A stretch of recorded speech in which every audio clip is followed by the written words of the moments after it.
Caroline Eliachev, bonjour. Bonjour. Vous êtes psychanalyste, nous vous avons déjà reçu pour parler de votre travail. Et là, nous vous recevons pour un livre qui est assez étonnant, qui est dans la collection inaugurée par Gallimard sous l'égide de François Sureau, Ma vie avec. Et vous nous parlez de votre vie avec la comtesse de Ségur. Alors, il y a quelque chose d'assez fascinant parce que je suis sans doute d'une des dernières générations qui a vraiment baigné dans la comtesse de Ségur enfant.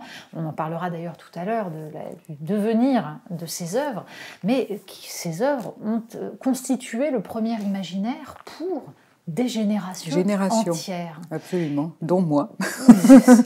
Voilà, cela se voit, mais dans un parcours qui est passionnant, on va y revenir aussi, parce que vous mêlez en permanence la vie de la comtesse de Ségur et vos propres souvenirs d'enfance, votre propre rapport à votre mère. Nous allons parler de tout ça, mais d'abord, racontez-moi ce que ça a été de se replonger dans la comtesse de Ségur. Alors, effectivement, je me suis replongée parce que vous dites que ça occuper l'imaginaire des enfants, et puis ensuite on l'oublie, on passe à autre chose. Et peu de personnes finalement la relisent. Et donc j'ai lancé comme ça, quand François Sureau m'a dit « Et toi, qu'est-ce que tu ferais ma vie avec ?» Ça a fusé comme ça, la comtesse de Ségur, on était à table, c'était les vacances, etc. Et tout le monde a dit « Oh oui, oh oui, oh oui !»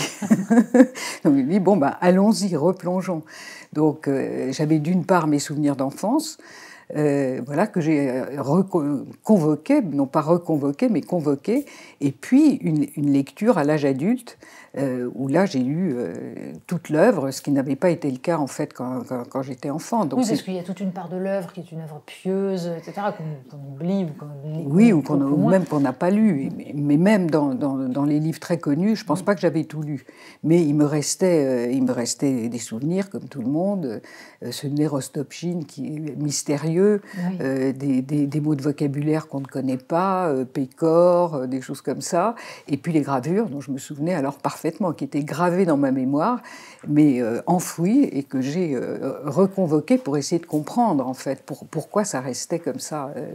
D'ailleurs, j'ai appris à cette occasion qu'en fait, la comtesse de Ségur avait inauguré la bibliothèque rose. Je ne savais pas du tout quelle était l'histoire de cette collection, la fameuse bibliothèque non, rose. Moi non plus, pour tout vous dire, moi non plus. Les relais de gare, à l'occasion de l'invention des relais donc de gare. La bibliothèque rose, donc c'est Louis Hachette, qui, les chemins de fer commencent à exister en France, il part en Angleterre, il voit ces kiosques, et il se dit, mais c'est une excellente idée, je vais mettre des livres dans chaque gare pour que les voyageurs se distraient.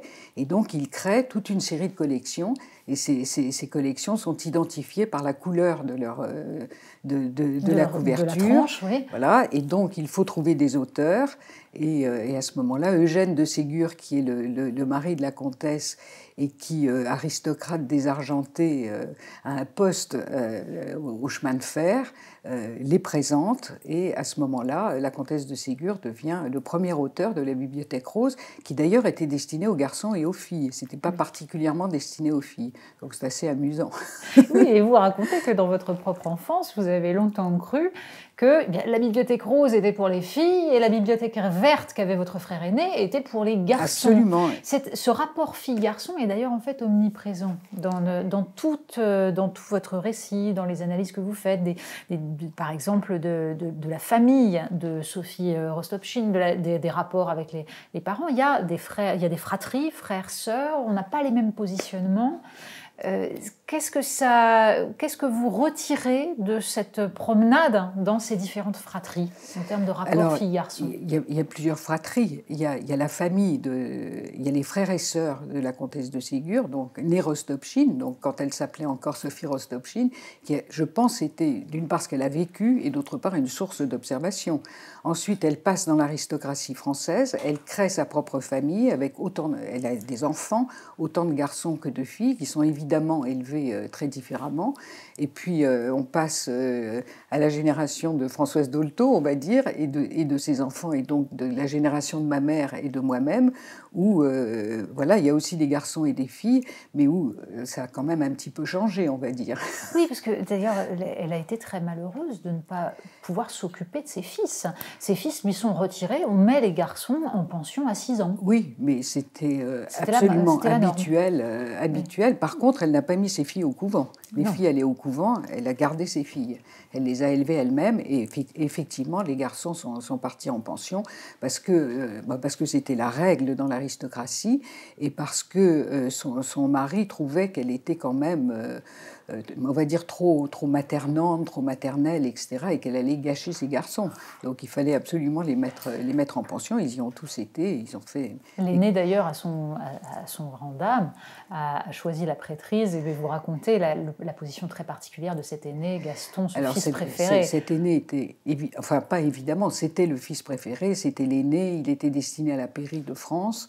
Moi je pense, mais c'est une interprétation personnelle, qu'il avait des tendances homosexuelles tout à fait nettes, dès l'enfance d'ailleurs, et que voilà, je pense qu'il était hors de question de devenir homosexuel, donc la prêtrise était la voie, la meilleure voie, et non content d'être prêtre et donc voué à la chasteté, il est également devenu aveugle en peignant le portrait de sa mère. Donc oui, franchement, ce qui est quand même assez extraordinaire. Voilà. Et donc, il est resté le grand préféré de sa mère. Et une fois qu'elle a eu tous ses enfants, que son mari s'est éloigné d'elle, etc., lui s'est rapproché beaucoup de sa mère, et il a pris clairement la place du mari auprès de sa mère.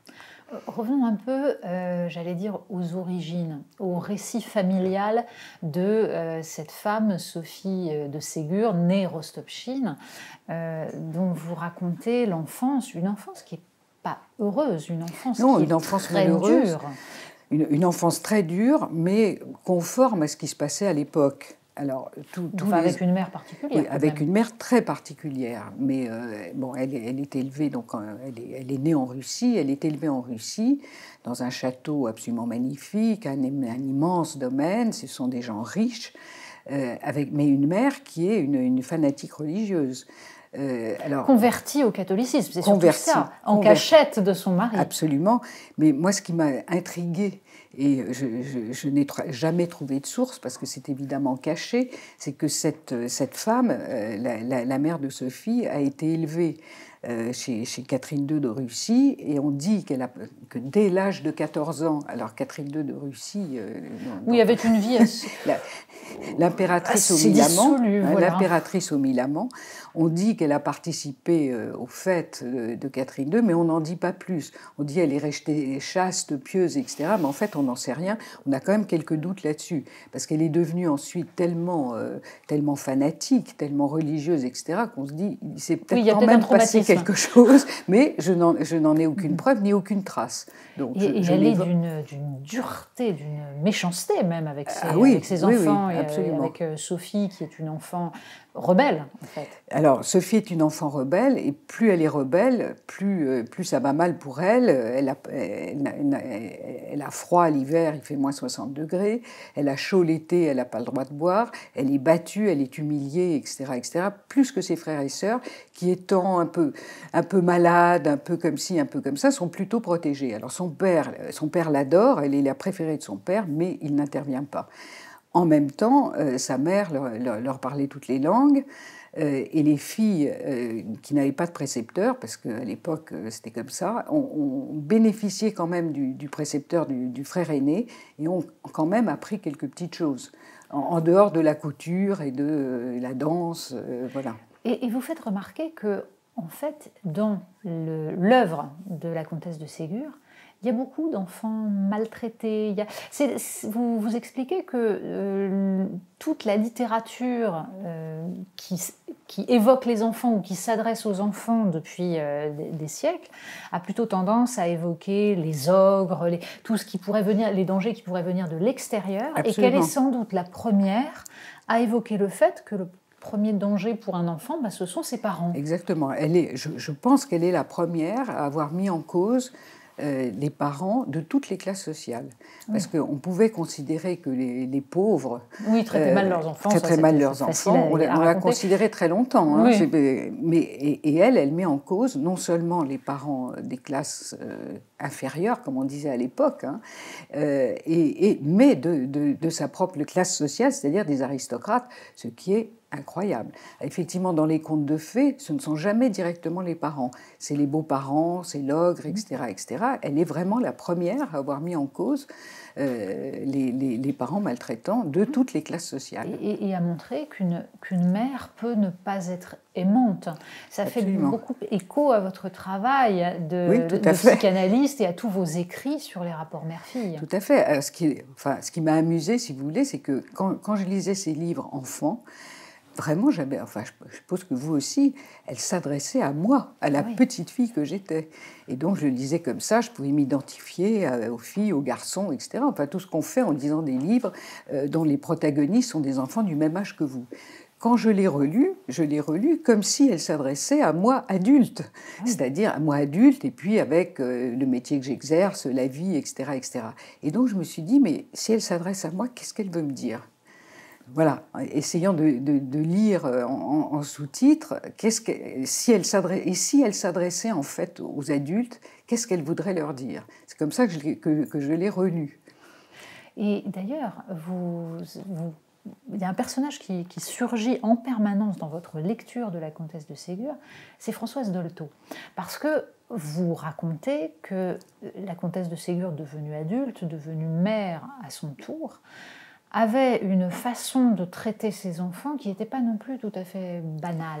Et la façon dont elle parle des enfants, puis des petits-enfants, de ses petits-enfants, en fait, vous renvoie au travail de Dolto. Oui, ça m'a amusé. Évidemment, je sortais d'un livre sur Françoise Dolto, donc j'étais assez imprégnée, on va dire, de la vie de Françoise Dolto. Mais vous savez, quand on écrit un livre très sérieux, ça a dû vous arriver aussi, vous écrivez un livre très sérieux, pendant que vous écrivez, ça vous évoque des tas de choses personnelles, etc. Mais simplement, vous ne les mettez pas dans le livre, puisque ce n'est pas le sujet. Mais là, justement, c'est le sujet. Oui, là, vous avez mis, d'ailleurs. Donc, on peut y aller, parce que tout ce à quoi ça fait penser, ben justement, on peut le mettre dans le livre. Donc ça, c'est assez amusant. Alors, qu'est-ce qu'elle partage avec Françoise Dolto? Bon, premièrement, ce que j'appelle l'esprit d'enfance. C'est-à-dire cette capacité, en devenant adulte, de ne pas avoir oublié ce que l'on était enfant.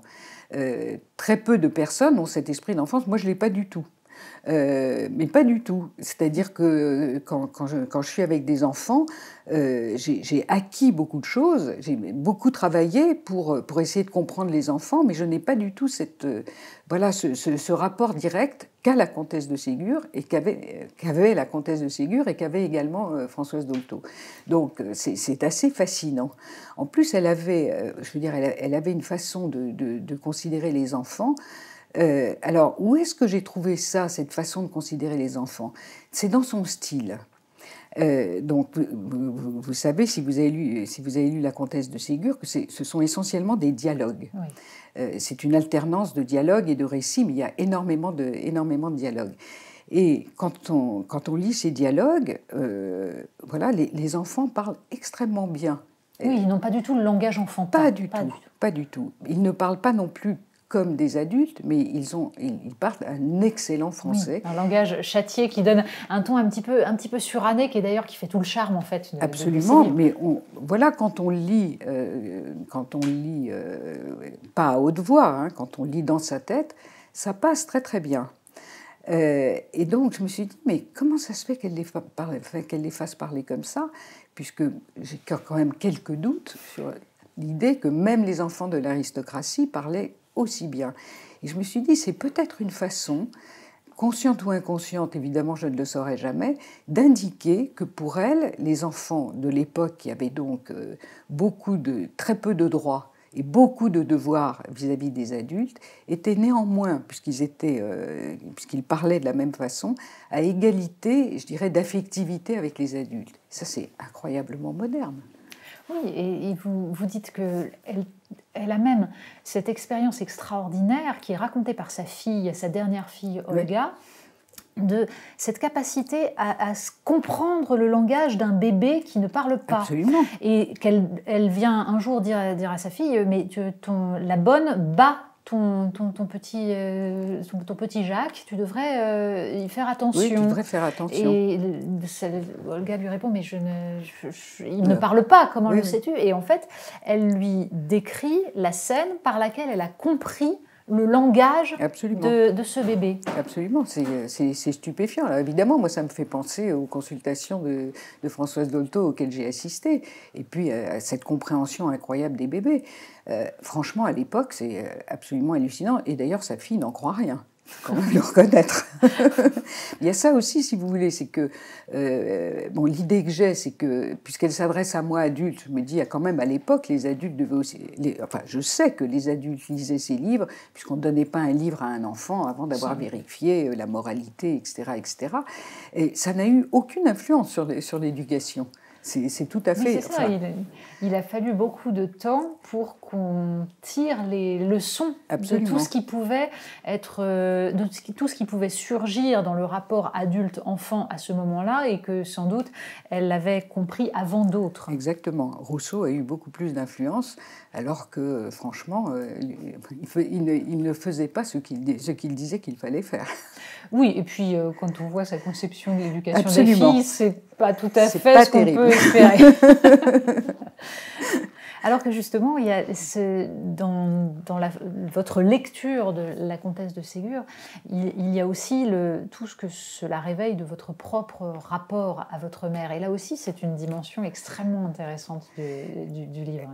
Oui, alors j'ai ressorti, entre guillemets, une lettre que ma mère avait publiée. Elle est extraordinaire, cette lettre. Oui. Il faut absolument la lire, la faire lire, la recopier pour ses propres filles, parce que c'est donc une lettre qui a été publiée dans Elle, pour mes 7 ans. Pour vos 7 ans, écrite par votre mère Françoise Giraud. Alors, elle est fabuleuse, cette lettre. Je dois dire qu'à l'époque de mes 7 ans, j'étais beaucoup plus fière qu'elle soit publiée dans Elle que du contenu de la lettre. Je veux dire que le contenu de la lettre m'est passé un petit peu au-dessus de la tête et que je l'ai radicalement oublié. Mais en le relisant, si vous voulez, quand on le relit aujourd'hui, c'est assez fascinant parce que je me dis... c'est une leçon de féminité. C'est ce que j'allais dire. C'est un modèle d'éducation des filles. C'est extraordinaire. Elle n'essaie pas du tout de me transmettre la situation des femmes, etc., etc. Mais elle me dit, voilà, une femme, c'est ça. Exactement. Pour elle, une femme, c'est ça. Il y a des mots sur les rapports avec les hommes. Vous ne vous plaindrez pas des hommes sur le mode désabusé, même si vous avez à vous plaindre d'un homme, ce qui vous sera d'ailleurs épargné si vous consentez à ne pas attendre des autres ce qu'ils ne peuvent et ne veulent vous donner. Vous éviterez de choquer ou de heurter l'opinion dans les détails de votre vie, de votre habillement, de votre comportement, mais vous n'en tiendrez aucun compte dans les décisions importantes que vous pourriez avoir à prendre. En d'autres termes, vous éviterez d'être provocante, mais en demeurant indépendante. C'est génial. Merveilleux. Et tout est comme ça. C'est vraiment une réflexion sur ce qu'est la véritable liberté que je trouve d'un féminisme par rapport à la conception qu'on peut avoir aujourd'hui du féminisme. J'adhère complètement encore maintenant, mais je crois que ça mérite explication aussi. C'est des leçons qu'elle a tirées aussi de sa propre vie, qui a été beaucoup plus difficile que la mienne, il faut le reconnaître. Mais moi, j'ai relu ça beaucoup plus tard. Alors évidemment, elle place la barre quand même un peu haut. Et donc, il faut assurer. Oui, car c'est une lettre, en fait, dans laquelle elle vous parle de ce que vous serez à l'âge de 20 ans. De la femme que vous serez à 20 ans et qu'elle espère que vous serez. Exactement, exactement. Alors, elle avait une caractéristique unique que je n'ai retrouvée chez aucune des mères de mes amies, c'est qu'elle ne me critiquait jamais. Quoi que je fasse, et j'ai fait 1000 bêtises, heureusement, l'idée n'était pas d'être dans un moule, etc. J'ai fait 1000 bêtises, elle ne m'a jamais critiquée. Et ça, quand même, j'entends pas beaucoup ça. Sauf sur la façon dont j'étais coiffée. Sa seule critique, c'était « tu es mal coiffée », etc. Bon, ça allait. Mais voilà... Oui, c'est très amusant d'ailleurs de comparer cette façon de vivre sa place de mère et celle que pouvait avoir la mère de Sophie Rostopchine. Donc, ce que peut faire une mère sur une fille, en fait, c'est ça qu'on lit un petit peu tout au long de votre livre. Absolument. Et il peut y avoir d'énormes dégâts. Oui, il peut y avoir d'énormes dégâts.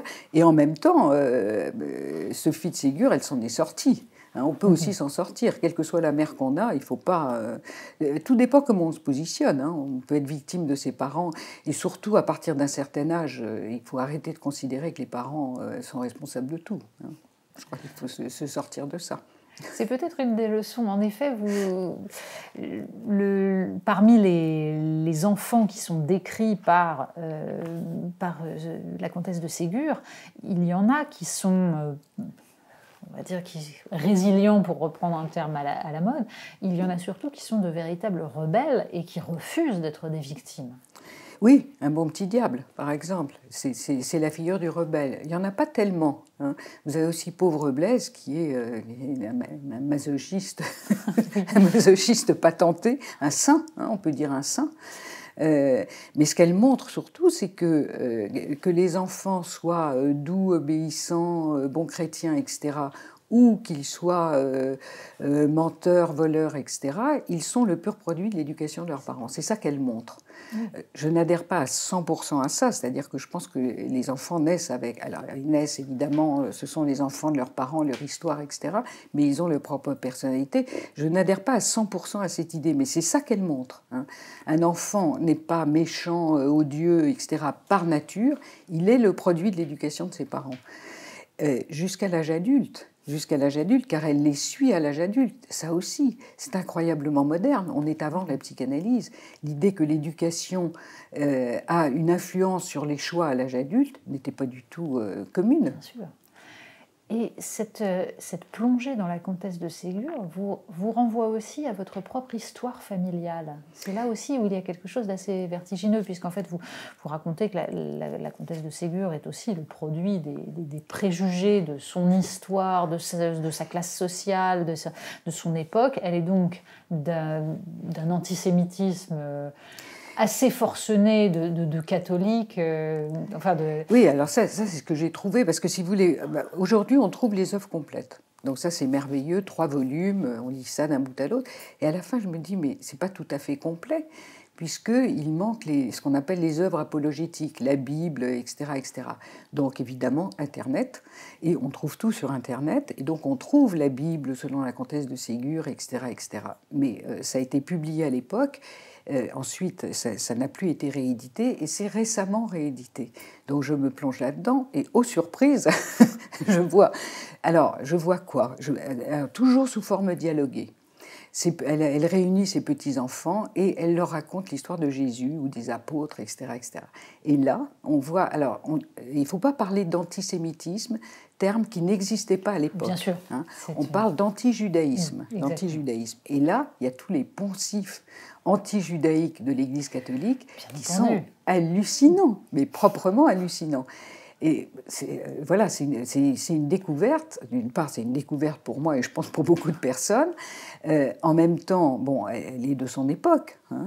Alors, cet anti-judaïsme est le terreau de l'antisémitisme ultérieur qu'évidemment elle n'a pas connu. Donc, encore une fois, il faut rester... et elle n'est que la traduction de l'anti-judaïsme catholique de l'époque qui était communément admis par un pays catholique.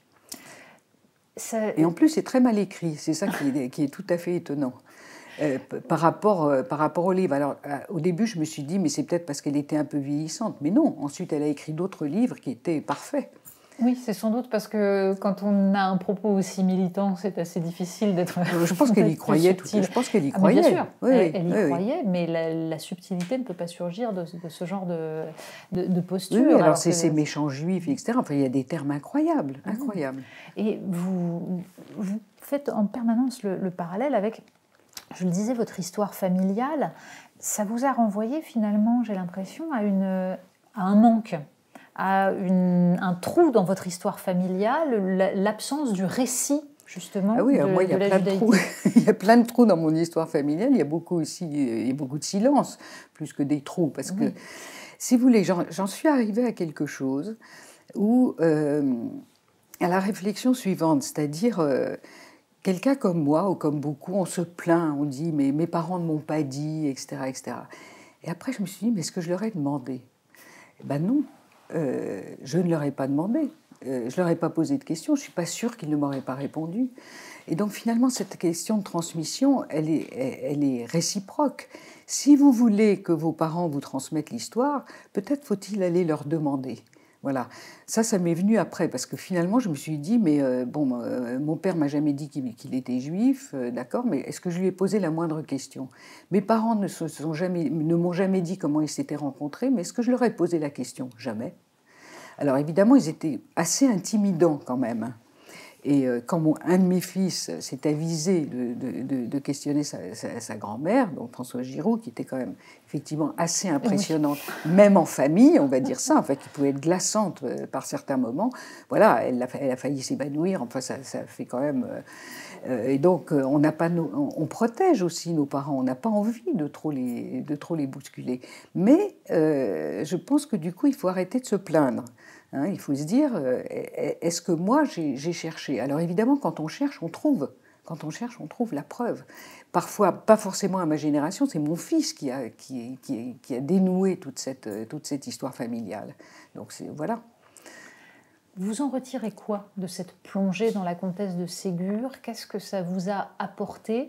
Et qu'est-ce que ça pourrait apporter à d'autres lecteurs, une fois qu'ils auront lu votre livre, de retourner comme Alors, ça moi, mon ambition, c'est d'abord de faire relire la comtesse de Ségur. À la fin, je lui adresse une lettre personnelle, oui. Mais voilà, je pense que les gens, j'espère qu'ils auront envie de le relire en tant qu'adultes. Moi, ça m'a beaucoup amusé, évidemment. J'ai pris un plaisir incroyable à écrire ce livre. Mais je dois vous dire aussi que étant donné que c'est François Sureau, qui est un ami, qui m'a demandé d'écrire ce livre, je me suis dit, il faut quand même que je lui évite de refuser un mauvais manuscrit à une amie. Donc, j'ai quand même l'ambition que ça soit bien pour pas le mettre en difficulté. Voilà, mais en même temps, ce livre, c'est une grande chance, c'est-à-dire ça donne une liberté incroyable, hein, à la fois de redécouvrir un auteur dont, franchement, je ne savais rien de sa vie, et je pense que très peu de personnes savent des choses de sa vie. On connaît vaguement son père, oui, voilà, Fidor, voilà, mais responsable de l'incendie de Moscou. L'incendie de Moscou, les conditions éditoriales à l'époque dont on ignore tout, voilà. Je pense que ça aussi c'est extrêmement intéressant, et puis les liens avec la modernité incroyable de certains de ces livres. Évidemment, comme c'est pas une biographie, comme c'est pas non plus une étude de l'ensemble de ces livres, j'ai pris ceux... C'est une promenade amicale voilà. avec quelqu'un. Et en même temps, elle traite de sujets qui sont éminemment modernes, la mort de l'enfant, le handicap, les rapports des parents maltraitants, la négligence parentale, dont on parle beaucoup, encore assez peu aujourd'hui, mais qu'elle traite, l'enfant roi, hein, le tyran domestique. Voilà, c'est ça qu'on devrait apprendre dans les études de psychologie.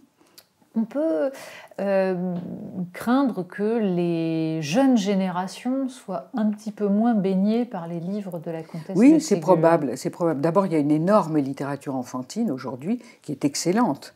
À l'époque, il n'y avait pas grand-chose. Donc, ils ont un choix extraordinaire.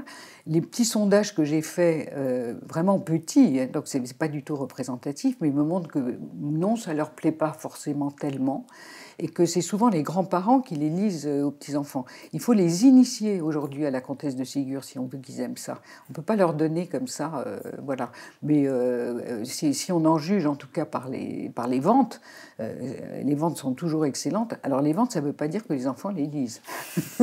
Et qu'est-ce que ça peut apporter, à votre avis, à un enfant d'aujourd'hui de lire ces livres? Est-ce que ça peut lui... En gros, est-ce que c'est un intemporel de l'enfance? C'est-à-dire, quel que soit le milieu social, ce sont en effet des enfants plutôt de bonne famille, enfin, pas tous d'ailleurs, mais il y a ce côté extrêmement, enfin, pour certains favorisés, pour d'autres, des choses qui peuvent nous paraître décalées. Pour autant, ça va leur parler d'eux-mêmes. Oui, alors, je me suis demandé pourquoi elle avait eu un tel succès, qui s'est prolongé quand même pendant des années et des années, alors que les autres auteurs de la Bibliothèque Rose, pour la plupart, sont tombés dans l'oubli. Donc, il m'a semblé que les enfants, ils trouvent d'abord c'est très excitant. Franchement, c'est très excitant, les scènes de fouet, etc. Bon, les enfants, ils vont pas vous dire c'est excitant, mais je pense que c'est très excitant. C'est parfois un peu caricatural, mais en même temps, les bons sont bons, les méchants sont méchants. C'est assez agréable pour un enfant. Ça se termine bien, évidemment. Et je pense qu'ils ressentent confusément qu'elle défend leur cause. Elle défend leur cause, elle est de leur côté. Et je crois et alors en plus, comme c'est très décalé sur le plan voilà, social, on va dire, du coup, je pense que ce décalage leur permet justement une identification. Hein, c'est pas le club des 5. Oui. C'est pas Martine, c'est pas le club des 5. C'est carrément décalé dans le temps. Et donc, voilà. Mais je pense surtout que c'est très érotique, c'est très excitant, et qu'il ne faut surtout pas leur poser des questions à ce sujet.